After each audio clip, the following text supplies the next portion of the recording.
En Radio Vaticana, Vaticanino, nos encontramos con el señor José Prado Flores, fundador de las Escuelas San Andrés.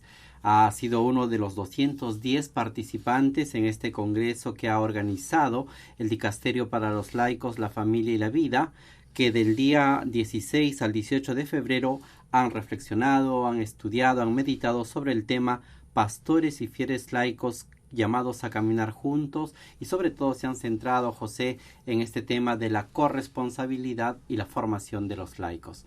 Impresión es todavía que cuando se habla de formación es una estructura piramidal. Ustedes, los clérigos, nos forman a nosotros, los laicos, que no estamos formados. Y yo creo que la formación tiene que ser ad índice, que tiene que ser simultánea, de las dos partes. Como las olas del mar, una viene y otra va, así también. El clérigo también necesita ser formado, o reformado, como si quieras llamarle. Esa es mi primera impresión. La segunda, un poco desilusionado. No está presente la palabra de Dios. Están presentes documentos de la Iglesia, referencias a los papas. Por supuesto, la presencia del Papa le da un color muy especial. Esa no la discuto de ninguna manera, es una bendición. Pero todo lo demás, yo decía, ¿dónde está la palabra de Dios? Se citaron documentos de hace 60 años del Vaticano, los últimos, pero no hay citas directas de la palabra de Dios. ¿Por qué? ¿Dónde está la palabra? Y si la palabra es obra del Espíritu Santo, yo me pregunto, ¿invitarían al Espíritu Santo a este convenio? Yo no lo veo. Bueno, nunca se ve, pero yo no lo sentí. Así. Salvo algunas excepciones, por ejemplo, la presentación del cardenal Lacroix, que fue humana, cercana, la entendimos. Había otras que, la verdad, yo no entendía. Así es. Han participado representantes de 74 conferencias episcopales entre presidentes y responsables de laicos. Desde tu experiencia y desde tu punto de vista, entonces, ¿cuál sería la naturaleza de la responsabilidad del laico? ¿Dónde se funda el papel del laico para la misión de la Iglesia? ¿Es algo que viene delegado de parte de la jerarquía o es algo que le pertenece al laico por su bautismo? Buena pregunta, porque eso se trató, creo que, de responder en este congreso.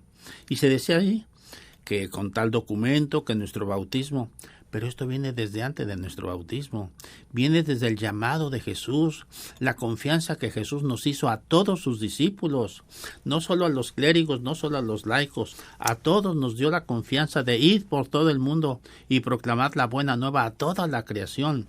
Y de esto no me motiva. Bueno, ahí no se pareció que estuviéramos motivados por Jesús que nos envía y nos da el Espíritu Santo para lograrlo. No, fue tal documento de tal fecha, de tal autor, donde se funda, dijeron ahí, el llamamiento de la misión del laico. Yo creo que la misión del laico se funda en el mandato de Jesús en el Evangelio de Lucas, en el último capítulo del envío misionero, ¿no? Fantástico. Vayan a todo el mundo y hagan que todos sean discípulos Marcos míos. es el que lo tiene, sí. Así es.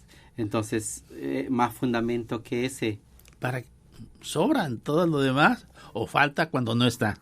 Así es. José, tú vienes de una experiencia también directa de formación de laicos. ¿Cuánto importante es este tema de la formación?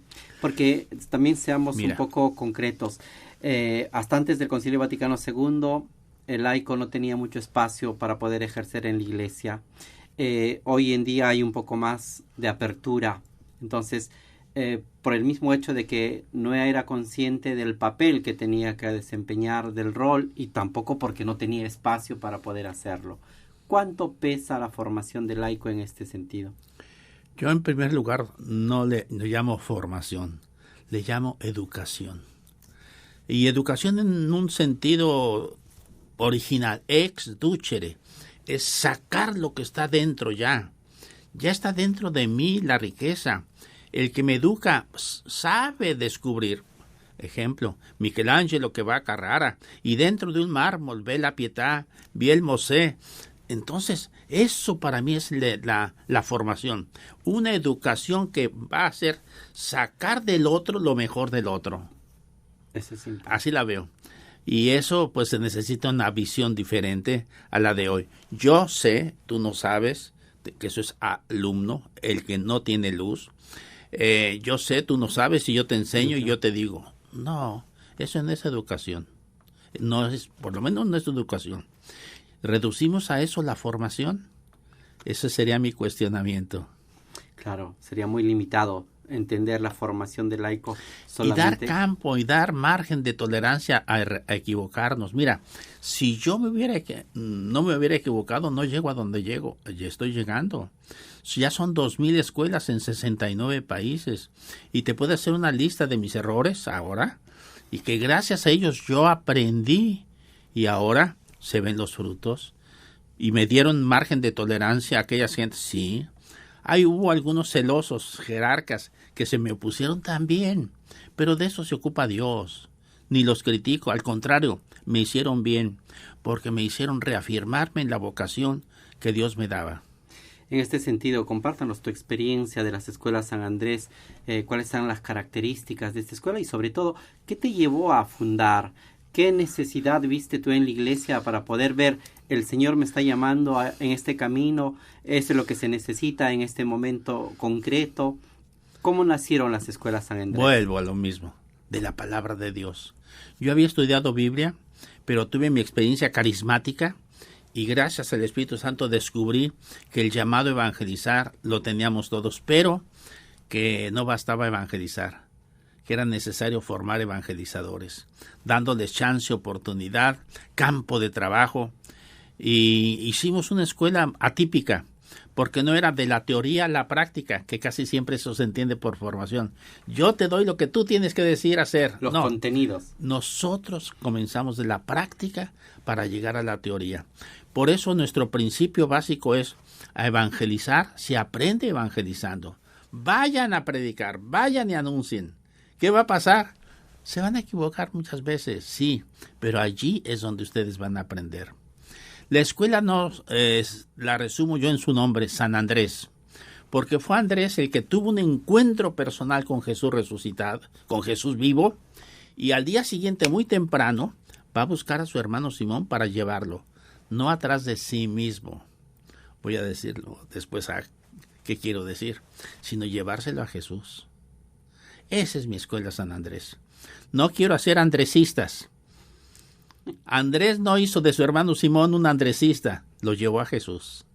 Y esa es la visión que yo tengo, que la gente acepte, viva con Jesús como su Salvador, su Señor, enamorado de aquel que dijo Pablo, me amó y se entregó por mí. Ese es el resumen de la escuela. Por eso nos llamamos Escuela San Andrés. Y tenemos un programa de 21 cursos, que son 3 etapas, la vida cristiana, ser evangelizador y ser formador de evangelizadores con el factor multiplicador. En este sentido, con esta experiencia que ha ido creciendo y multiplicándose en diferentes países, como mencionabas hace un momento, ¿cuáles son las dificultades que has ido superando y que las escuelas San Andrés han ido afrontando? ¿Qué retos se le presenta para un laico, para un evangelizador en nuestro tiempo? La fe de creer que se puede pasar el Mar Rojo. Hay muchos mares rojos, hay muchos obstáculos, sí, pero hay mucha gracia y mucho poder de Dios que se manifiesta precisamente en estas dificultades. Todavía no me ha tocado a mí sufrirlo, te lo digo sinceramente, el clericalismo. Yo he sentido apoyo de mis jerarcas, pero hay otros que sí lo han sentido, y a veces envidias, a veces celos de los que trabajan con nosotros. De mi parte no tengo más que agradecimiento a que me han dado chance, oportunidad, tolerancia y que no me han condenado por mis errores, que no son pocos. Muy bien, José Prado Flores, compartiendo con nosotros esta experiencia aquí en Radio Vaticana, Vatican News. Esta mañana ha concluido el Congreso con el encuentro con el Papa Francisco. Les ha dirigido un discurso. ¿Qué es lo que podrías destacar de ese discurso que ha dirigido el Papa a todos los participantes que ya se alistan para regresar a sus países después de esta experiencia de compartir? Dicen que los genios, los grandes maestros, se repiten mucho a sí mismos. Dicen lo mismo siempre. Un ejemplo, Madre Teresa siempre decía lo mismo. Clara Lubick siempre decía lo mismo. Francisco siempre trae lo mismo. Ahora lo mete dentro de un esquema de la sinodalidad, pero en este sentido hablo de lo que él habla del clericalismo, el problema fatal, terrible. Subrayó mucho al final de su tema el clericalismo, y que no se debe hacer del laico ni siquiera un colaborador del clero, ¿sí? Ni siquiera tiene que ser como un pequeño clérigo. No, el laico es laico. Y, perdón, esto no lo dijo él, esto lo digo yo. Y todo jerarca antes fue laico. No hay que olvidar eso. Y fue como laico donde nació, creo yo, su vocación para ser clérigo. Recuerda la peña donde fuiste tallado, dice el profeta. Así que, por eso no puede haber división. Somos un solo cuerpo, donde una mano necesita la otra. Y el Papa subrayó ese problema, que es muy grande todavía, del clericalismo. Y no solo eso, sino la mentalidad clericalista, que a veces también la tenemos los laicos. Por ejemplo, 2 o 3 hablaban de que hay que ser obedientes. Mira, si yo hubiera sido obediente, yo no hago lo que hice. Yo fui atrevido, yo fui creativo, fui original, me fui por un camino nuevo. Gracias a Dios. Y yo creo más que Jesús alaba más la creatividad que la obediencia. Yo creo que es eso también lo que nos llama el Espíritu, ¿no? El Espíritu nos vivifica, nos llama a cosas nuevas, a ser audaces. Y también la misma palabra, esa palabra de Dios que trae una novedad. Han pasado más de 2000 años y sigue diciéndonos una cosa nueva en cada circunstancia. ¿Me permites un último comentario así un poquito crítico, que siempre lo hago a mi iglesia porque la amo? No estaba la palabra. Hay imágenes, hay frases, hay en el esquermo hay presentaciones de clérigos, de santos, pero no estaba la palabra expuesta. ¿Dónde está la palabra? Cuando vine al sínodo, hice esa observación y curiosamente al día siguiente en el centro estaba la palabra. La palabra es la palabra. No me digan, es que está en los documentos pontificios que están inspirados por el Espíritu Santo. Claro que está ahí, pero no es lo mismo. Claro que sí. Muy bien, José, muchísimas gracias por esta experiencia de compartir con nosotros. ¿Y cuál sería tu mensaje final para tantos laicos en América Latina que esperan esta palabra de esperanza?